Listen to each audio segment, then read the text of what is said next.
ಸುಗಂಧವನ್ನ ಹರಡಿ ಸೂರ್ಯೋದಯಕ್ಕೂ ಮುನ್ನವೇ ಮಣ್ಣಲ್ಲಿ ಮಣ್ಣಾಗುವ ಈ ಹೂವಿನ ಹಿಂದೆ ಅಡಗಿದೆ ಒಂದು ಅದ್ಭುತ ರಹಸ್ಯ.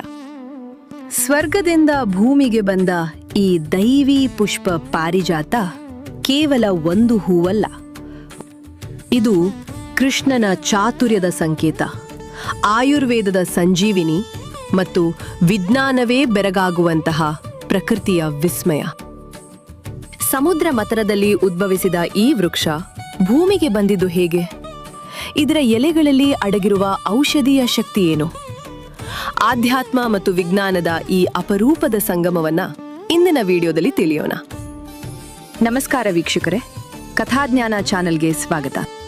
ರಾತ್ರಿ ಸಮಯ. ಚಂದ್ರನ ಬೆಳಕು ನಿಧಾನವಾಗಿ ಭೂಮಿಯನ್ನ ಮುಟ್ಟುತ್ತಿದೆ.